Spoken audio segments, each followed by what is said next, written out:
Well guys, welcome back to another episode. I've found an afternoon where I've knocked off early, to be honest, where I could sort of cruise up into the hills here, have a couple of beers by myself, light a fire and just sort of enjoy the afternoon. So I thought I'd take the opportunity to film a bit of a run around on my humble 76 Series Landcruiser. So just in short, this is a very simple setup. There's going to be nothing spectacular in it as far as, you know, induction cookers, you know, coffee machines, nothing like that. I'm a very simple guy when it comes to that stuff. But I thought I'd just show you the car, show you that, you know, you don't need all that fancy stuff to go out camping. It's quite a simple setup, and that's the way I like it. Join me, and I want to show you what this car's been through and where we've been together. See you in a minute.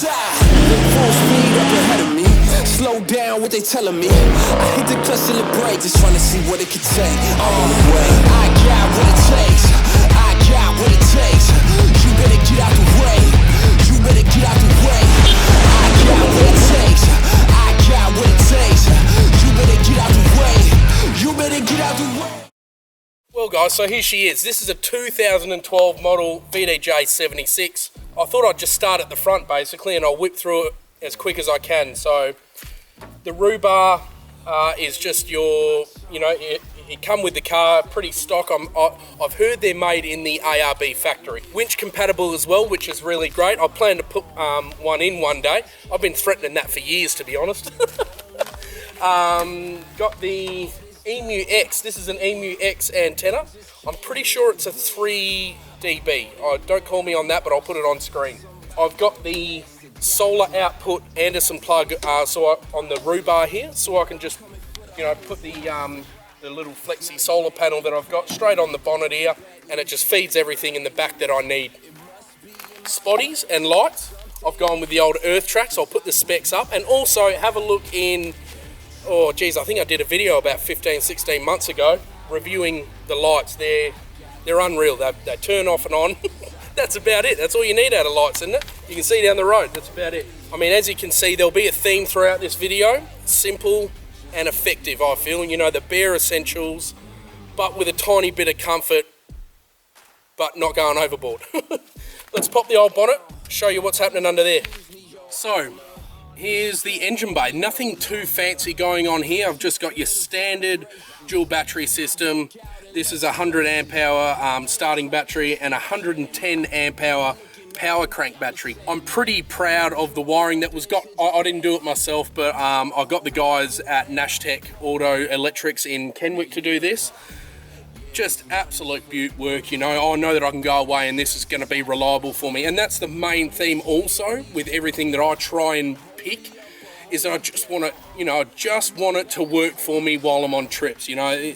I don't think it's too much to ask, but I just want to make sure I've got a reliable rig. Now, another thing I have got, just because I've always been a bit paranoid about flat batteries and stuff out in the bush, and it's happened a couple of times, and there are a few things I want to change, which I'll mention in a minute. But just before I did change to the Red Arc BC-DC 1225, I had just a simple Red Arc SBI 12 or SB12, I think it is, just a simple isolator. And that was fine. Like nothing was ever wrong with that, but I think I needed something a little bit more updated and a bit better to move with the times, I guess. But the Red Arc 1225D is bloody beautiful because I've got that little cord running down, the Anderson cord running out of my mounted on my bull bar there, so I can just quickly plug my solar blanket in, throw it straight on the top there. I can move it wherever I want in the sunshine, and it'll keep me charged up. But there's been many a times that I've run my radio like for a couple of hours on the camp, you know, at camp, and it's flattened the starter battery. So the next thing I will be doing is, speaking to Trav at Nashtec there, getting him to change my stereo wire over to the deep cycle here, and also I'd love to join these two up via a switch, so that if I do run into trouble, I can just connect them up real quickly and start them up that way. I'm pretty sure it's not recommended that you use a deep cycle to jump, you know, to join them up together. But again, I don't plan on using it much. It's just to get me out of trouble. So the engine itself, completely stock. I mean, I've got to be honest, I had a Nissan Navara D40 before this, and that was all I needed 100%. This here is a 4.5 litre bloody V8 diesel, turbo diesel. If you need more power out of this, I don't know. How crazy do you have to go, you know? This is everything I want.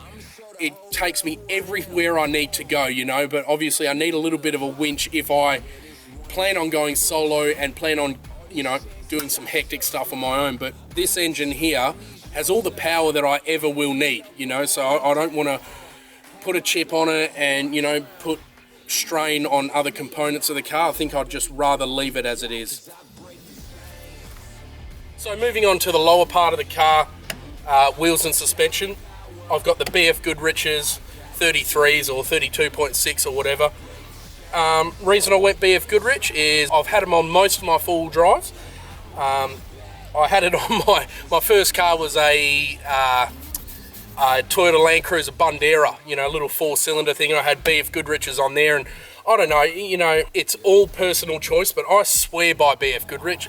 Anyone who sort of knows me will tell you that I swear by them. I've just never had any trouble with them. The only trouble I've sort of had is the trouble that most people have when they're driving in boggy sand or whatever, and you've let your tyres rot down. You get a bit of sand in the bead, but that's nothing that if it goes down in the morning, just give it a boot around the bead, pump her back up, never any problems. I reckon I've had these tyres, I'll put it on the screen, but I've had these tyres on my car now for, geez, I reckon a good 60,000 kilometres, and they have a crap load of tread left still on them. So again, it's just something, you know, that I love. I love the brand BF Goodrich, and you know, I think I'll keep sticking by them, but each to their own, I guess. Now, another thing I will mention, it's a common problem with these Land Cruisers. The rear track on these models is 55 millimeters in each side from the front wheels, and that makes it a real prick on boggy sand where you're sort of sticking in ruts. The arse end sort of jumps in and out. So what I did, there's many options out there, but I just went for the simple option. I got offset rims, so I've got -50 offset rims on the rears, which makes it 100% better. But there is a downside. You can't rotate your wheels. You can only rotate the front. So the way I've thought about it is my spare is just a normal 0 offset wheel. And worst come to worst, if I have a puncture or something out in the bush, I just swap it over. It's going to look like it's crab walking, and it's going to look real weird, but at least it can get me out of trouble, whereas I can't put these on the front, you know. Okay, so the next thing is suspension. Pretty simple story with this suspension. It's meant to be it's meant to be a 2-inch lift, but I'm pretty sure it's closer to a 3-inch. The reason for that is, well, this suspension, it's second-hand. It's Outback Armour. It's an Outback Armour 3-inch lift, I'm pretty sure.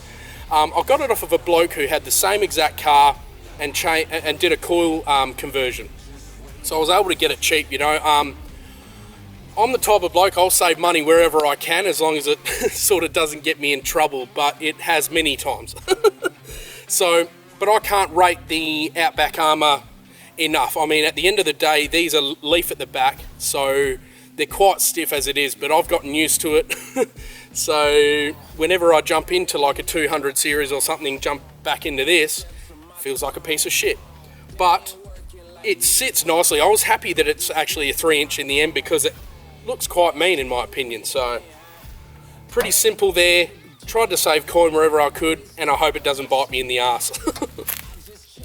Right guys, so this is the business end. This is where obviously most guys who camp spend most of their time. So a bit of a story behind this whole setup. I've got a bit of a drawer setup, a stack drawer setup, a drifter setup, but this actually started off as a side-by-side setup. So if you have a look back to our quarantine projects video, I actually cut this in half and I sort of changed the whole configuration of it, and I'd never go back. I don't think I'd ever go back to a side-by-side ever. I'd always have a stacker, just because it, you know, brings the fridge to that height, you know, that beautiful height where you can reach in. Usually I had to sort of step up on the tow ball, and it was a real headache, to be honest. So there's a lot to show here, so I'll quickly, I'll go through as quick as I can. So first one here, I've got the, built this myself, just the old, you know, the door table, and that comes real bloody handy. I've got my Waco here, CFX 65 dual zone. Love this fridge, absolutely love it. But recently it actually stuffed a PCB, a power control box or module, PCM, not sure. That was a bit of a headache, but she's all back to normal now, it's great. Over here, usually I keep my, you know, there's enough room down this side pocket here to keep a full fold lifetime table, a director's chair, and also my little drifter table that I've got, which is handy. I cook on the fire with that, you know, sitting by the fire. I cut meat on it. It's bloody great, actually. Next thing is the solar screens. These solar screens I bought cheap off of another 76 Cruiser owner, Graham. If you're watching, g'day mate. They're going well. But the bloody suction caps are the most annoying thing in the world. I've done double tape now on the other side, double-sided tape. They are super annoying. You know, people are saying, you know, you need to keep washing them, but I don't feel like you should need to go through that much effort for a bloody suction cap to stick on, you know. But the good thing about the solar screens is it's meant to sort of drop 10 to 15 degrees difference from the outside to the inside, which is really good. It helps, you know, run the fridge better in the travel buddy. And speaking of that, I only just got this probably about 5 months ago, a travel buddy, and that's changed my camping experience forever.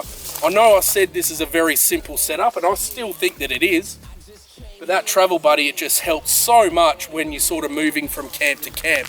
So I wouldn't be without that now, 100%. So let me show you what I sort of keep in the drawers real quickly and show you how I've configured them. Right, so I'll just show you what I keep in this top drawer here. So I'll keep this as my pantry drawer. Nothing fancy at all. Got my oil spray, salts, peppers, sauce, baking paper, tin foil, and then I've got me grab me gear mate, and I would not go camping without this thing. It's absolutely amazing. I keep, as you can see, I keep a heap of different stuff in here. You know, butane for the old fire night, rubs, anything that I'll take from the inside, dry rolls, dry food, fire lighters, Malibu. But this is so handy, you know, you just pop it in and out, boom, and it fits it so well. Oh, look at that, that's perfect, you know. Shuts like a beauty. I'll show you what's in the bottom drawer. Right, and here's the bottom drawer. That comes out a fair bit more. That's as far as that comes out. That's a beauty. So I've customized this drawer to my liking. So I've got all my pegs and gear in here. My axes. Simon, thank you, mate. They're bloody beautiful axes. Little, you know, little cooker set. That's bloody handy. That fits in there beautiful. I do, you know, hot chocolates and gravy and stuff like that on there. Plates and expandable pot. Cups in there, and there's like cake tin. Got my spun steel camp oven and cast iron pan down the bottom here. I mean, I'll be honest, the reason I'm sort of showing you what's in my drawers, guys, is I like to see what's in other people's drawers and like to sort of grab ideas from them, you know. So my favorite drinking cup, got that from Drifter, bloody magic. Cutlery in here, got that in a little grab me gear pod there. Sanitary stuff in here, which is perfect. The way this is configured now, it just fits exactly what I want, and it's obviously not going to be the same for everyone, but this works for me. So let's get on to awnings and lighting. Now with the lights, they've been bloody great, to be honest, but I'm wanting to change them up a little bit. I want the smaller pod lights with a bit more of a spread and not as bright, to be honest, because I thought I'd like the brightness, but I've found that over the years I've just wanted a bit more of a softer light, to be honest. So I'll be changing that up, hitting up Earth Track Legends. Awning, pretty simple. Go back and check out the review video of the 270-degree Drifter awning. This thing has been so bloody great, but I think it's time to move on and upgrade with the times, as I want something that's freestanding. So I'm gonna look around, do my research, and get something that holds up like this has, you know. So check out that review, see what you reckon. But if you want to spend money on that, you can't go wrong, honestly. Okay, now as far as the cab goes, we're inside the cab now. There is not much to show. Again, I don't want too much clutter. That's the whole idea of this car. Everything in this car I use, and if I don't use it, I try and cull it before every trip. If I haven't used it on each trip in the last 4 or 5 trips, then I cut it out. I just piss it off and try and replace it with something a little bit more useful. Now, this is going to go real quick, the old cab part. Seat covers, got them off of a family member. They're black duck seat covers. Best thing I've ever brought, just strong Aussie made canvas. And if I ever get more seat covers, I'll get black duck again. Just love them, simple as that. UHF is just a GME radio. GME, I don't think I'll ever go with another brand, as just for the simple fact that I've never had troubles with it. It's just quite reliable, and again we're going back to the fact that I just like it simple and reliable so that it works for me, you know. So center console, if you guys ever buy a 76, change these out straight away. Rip it out on the first day and order yourself cruiser console.